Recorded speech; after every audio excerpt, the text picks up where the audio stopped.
But for this step 3, there are 3 methods that would enable us to gather the evidence that would help us make the decision to reject the null hypothesis or not. There's the classical approach that uses these graphs. There's the p-value approach, which uses the calculator function. This will be the quickest one. And then there's the confidence interval approach, where we're also going to use the calculator, but we're going to use a confidence interval instead of a hypothesis test to make the decision, or a test statistic, I should say. So step 4 is to make the decision. Okay, I'll probably say this in a little bit different way than they're saying it. And then step 5 is to state the conclusion. So here's one of the approaches, the classical approach. The other one is the p-value approach. Calculate the test statistic, and then this gives you a sense of the p-value approach. I will at some point show you the geometry of the p-value,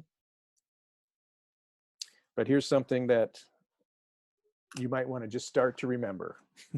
If the p-value is less than alpha, then reject the null hypothesis. And there will be a geometric argument to this once we get to it. But so when your decision is to reject the null hypothesis, then that means that the p-value is less than alpha. Don't confuse the p-value with the population proportion. And do not reject the null hypothesis if the p-value is greater than alpha. I suppose we could put the equal sign up here.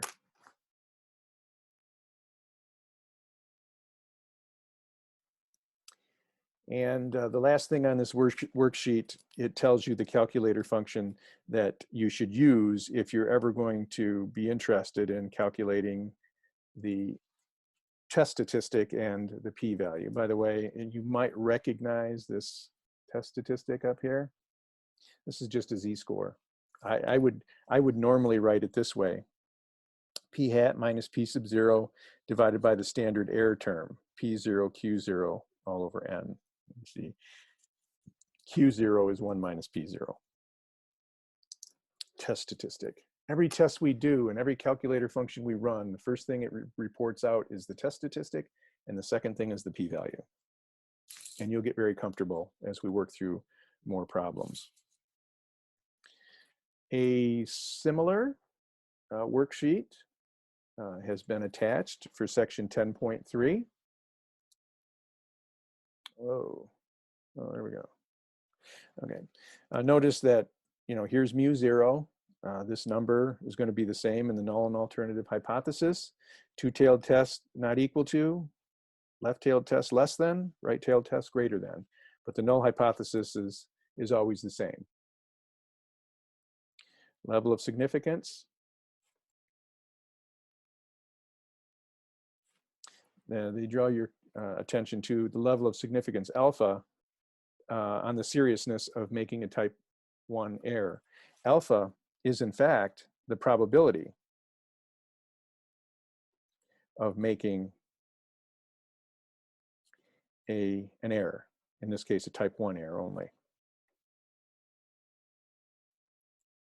And so that's why we choose alphas to be very small, like 0.05 or 0.01 or 0.10 or something like that, because we want the likelihood that we make a mistake to be, or make an error, to be low. We don't want this to be a high number. But again, that's going to be given to you in the problem. Here you have a test statistic, and it's the sample mean minus what's assumed to be true about the population mean, and then we've got the standard error down here in the bottom. So their version is pretty much the way that I've written it. I like to write SX because that's what you're going to see on the calculator function, the standard deviation of the sample. All right, so you might want to refer to those. Sometimes those are helpful as well. The calculator function, it's going to tell you from section 10.3, is going to be the t-test.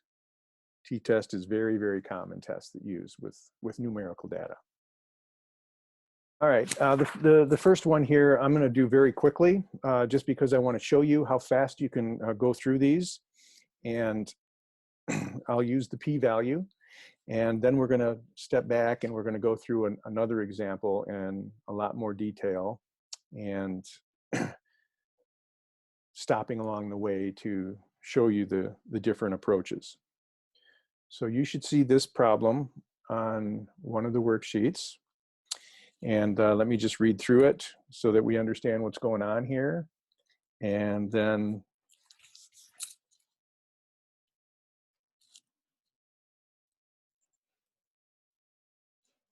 okay, a new teaching method. A large university has a college algebra enrollment of 5,000 students each semester.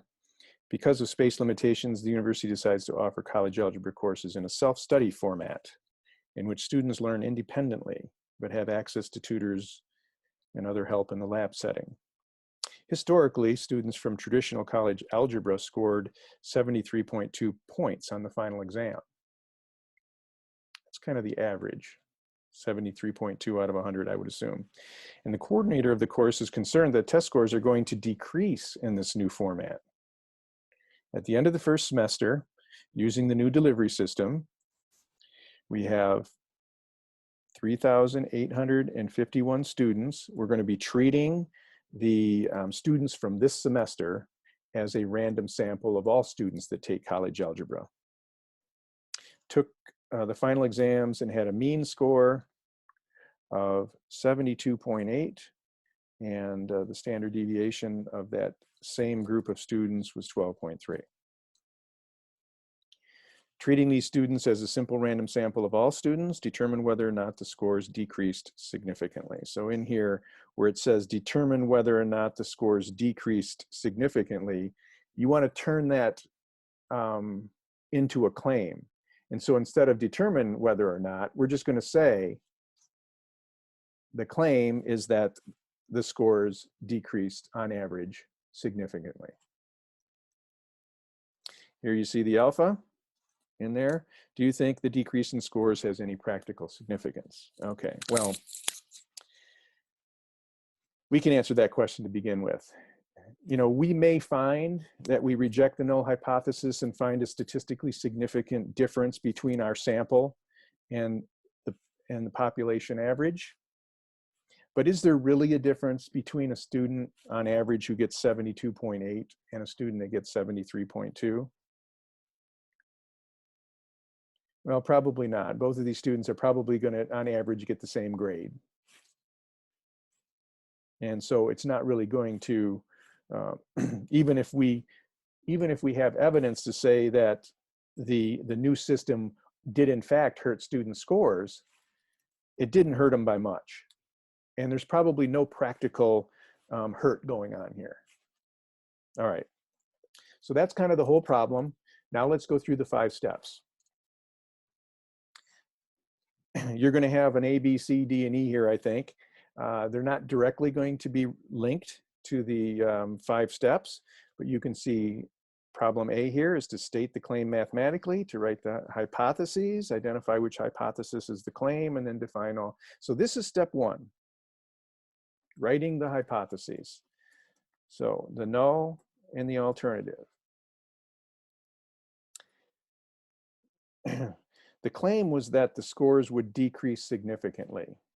And since the average in the population on a final exam for these traditional college algebra students was 73.2, they're saying that the students who are involved in this new delivery system are going to have scores that decrease significantly. So the mean score is going to be less than the 73.2, and this is the claim. It's always equal to in the null hypothesis. And mu is the mean college algebra test score under the new system.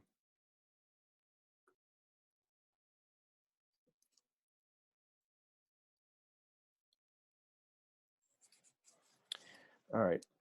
I usually don't give you a part B to identify the step 2, the level of significance. So I'm just going to write it here. It's not part of A, B, C, D.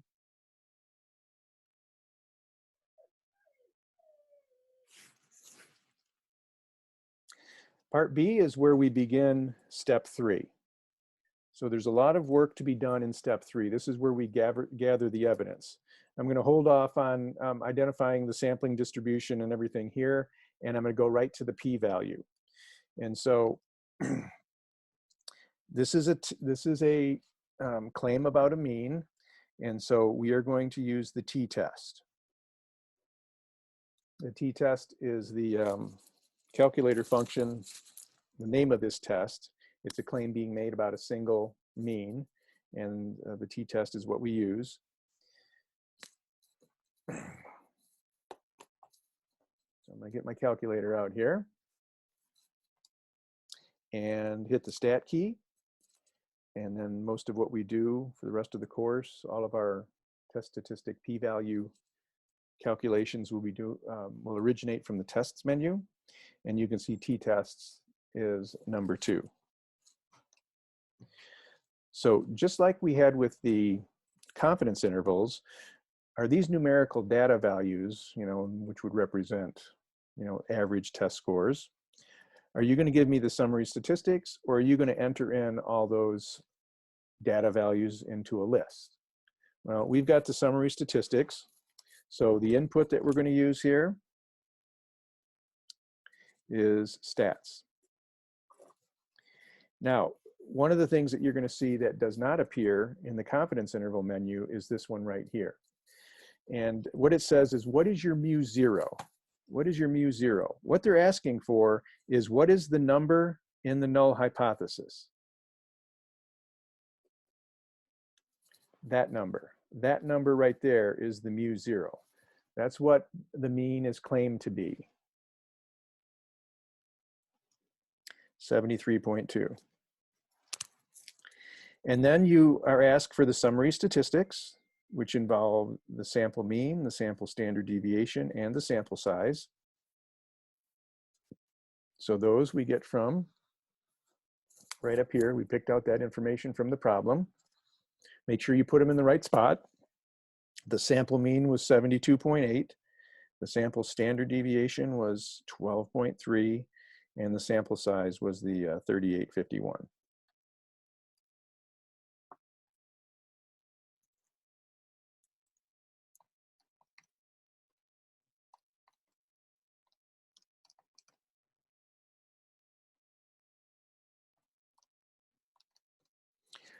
All right, the next thing is we would calculate the test statistic is going to be calculated based on these numbers right here. If you recall the test statistic, it's this. You take x bar, you subtract mu0, and you divide by sx divided by the square root of n, sx divided by the square root of n. So you need these 4 numbers to calculate the test statistic. Now, the next thing they're going to say is they're going to say, okay, in your alternative hypothesis, what is the sign that's there? Is it the less than sign? Is it the greater than sign? Or is it the not equal to sign? And so you have an option, and it's always going to be the same 3 options. Is it not equal to mu0? Remember, mu0 is 73.2. So is it not equal to 73.2? Is it less than the 73.2? Or is it greater than the 73.2? And you select the one based on the sign that's in your alternative. So we're going to select this one. So for this one here, look for the sign in the alternative hypothesis. So in this menu, really, they have one number to represent the null hypothesis and then some symbols to represent the alternative hypothesis. All right, so for us, we're going to select the less than and then calculate. Now I mentioned when you calculate, it's going to give you your test statistic and your p-value. And you'll see that those 2 appear right here. They're saying, oh, here was your alternative hypothesis. And here's the test statistic, negative 2.018. Right? So if you actually plugged in those 4 numbers in here, you would get negative 2.018. But then it also calculates the p-value.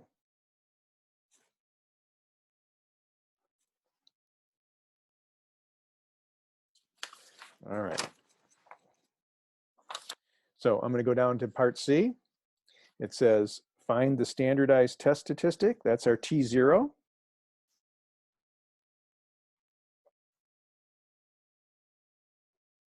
That we did on the other page.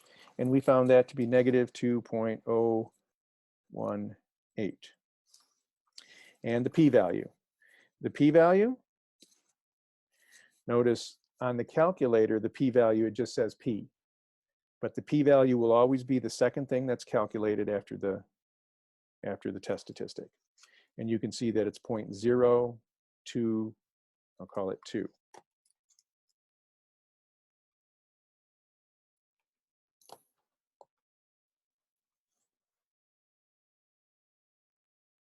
So here's the level of significance again. Make the decision. So because the p-value was calculated, if the p-value is less than alpha, then we're going to reject the null hypothesis. I'm say less than or equal to. If p is greater than alpha, we're not going to. So this will be true about the p-value in every test that we do, not only in chapter 10, but all the tests that we will see later. So p and alpha. Alpha was 0.05 and p was 0.022. What relational symbol, less than or greater than, goes between these two numbers?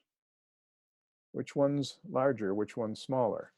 Well, 0.022 is less than 0.050.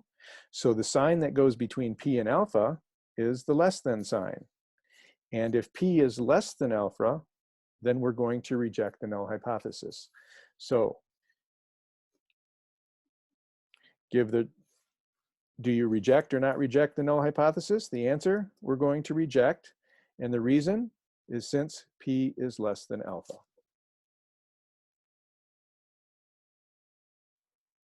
And then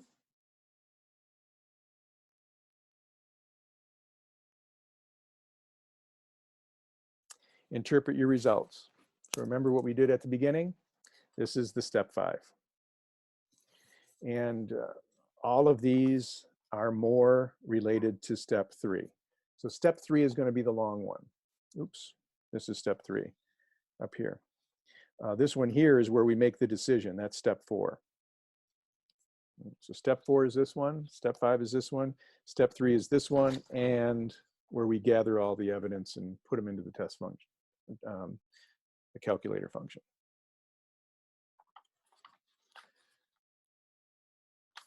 All right, so we're going to reject the null hypothesis. Here is the null hypothesis. So we're going to reject this in favor of this. So rejected the null hypothesis in favor of the alternative hypothesis. The alternative hypothesis is the claim. So we rejected the null hypothesis to show support for the claim. And that's what we're going to say. There is evidence to support the claim.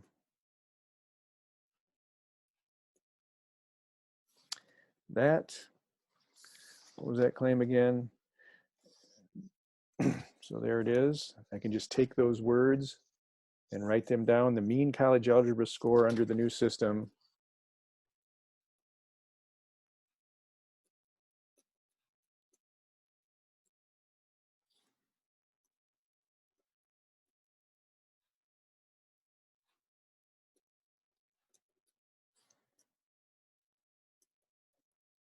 takes a while to actually define that mean.